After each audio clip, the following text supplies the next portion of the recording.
తెనాలిలోని బుర్రిపాలెం రోడ్లో compost dumping yard ని ఆహార పౌర సరఫరాల శాఖ మంత్రి శాసనసభ్యులు నాదెండ్ల మనోహర్ పరిశీలించారు. దీనివల్ల స్థానికులకు ఎదురవుతోన్న సమస్యలను గుర్తించడమే కాక కంపోస్ట్ యార్డ్ వల్ల సమస్యలు ఉత్పన్నం కాకుండా చర్యలు తీసుకుంటామని మంత్రి తెలిపారు. తెనాలి పట్టణ శివార్లో ఉన్న కంపోస్ట్ డంపింగ్ యార్డ్ ని పౌర సరఫరాల శాఖ మంత్రి నాదెండ్ల మనోహర్ పరిశీలించారు. కంపోస్ట్ యార్డ్ ని తరలింపు ప్రక్రియ గురించి అధికారులను అడిగారు. అలాగే డంపింగ్ యార్డ్ లో ఉన్న వర్మి కంపోస్ట్ ని చెత్తలో వ్యర్థాలను వేరు చేసే యంత్ర పరికరాలను మంత్రి పరిశీలించారు. నేడు కేంద్ర ప్రభుత్వాలు పర్యావరణ పరిరక్షణపై ప్రత్యేక దృష్టి పెట్టాయని, ఈ నేపథ్యంలో కంపోస్ట్ యార్డ్ డంపింగ్ ప్రక్రియను ఊరికి దూరంగా ఉండేలా చూస్తామని ఈ సందర్భంగా మీడియాకు తెలిపారు. ఇప్పటికే ఈ డంపింగ్ యార్డ్ వల్ల పరిసర ప్రాంతాల్లో నివసించే ప్రజలు అలాగే యార్డ్ పక్కనే ఉన్న రైతులు తీవ్ర ఇబ్బందులు పడుతున్నారని చెప్పారు. కనీసం రైతులు సాగు చేసుకునే అవకాశం కూడా ఈ డంపింగ్ యార్డ్ వల్ల కోల్పోయినట్లు మనోహర్ తెలిపారు.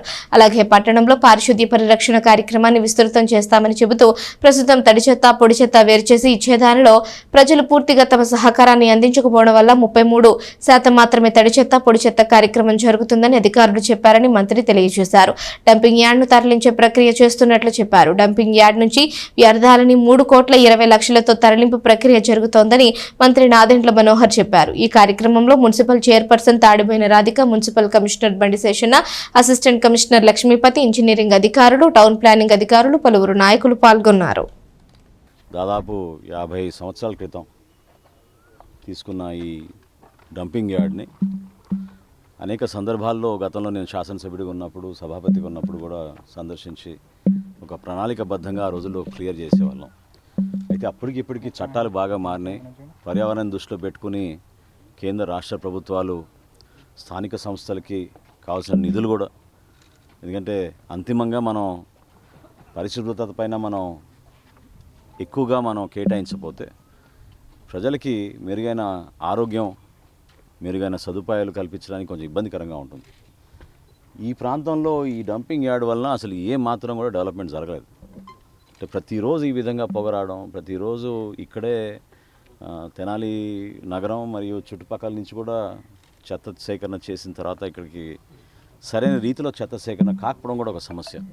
నిన్న సమీక్షించినప్పుడు అసిస్టెంట్ కమిషనర్ గారు 33% వరకే జరుగుతోంది తడి చెత్త, పొడి చెత్త అనేది చెప్పారు.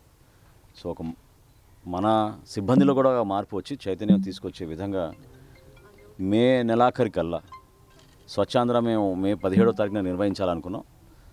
మే నెలాఖరికల్లా 50% పెంచేటట్టు ఒక ప్రణాళిక సిద్ధం చేయమని ఆమెని కోరడం జరిగింది. ఈరోజు డంపింగ్ యార్డ్లో దాదాపు 3,20,00,000 రూపాయలతోటి మనం ఇక్కడి నుంచి ఈ చెత్త తరలింపు కార్యక్రమం చేపట్టాం. కొంతవరకు జిండాల్కి వెళ్తుంది, కొంతవరకు స్థానికంగా ఉపయోగించుకోవడానికి కూడా వెసులుబాటు కల్పించమని చెప్పాను.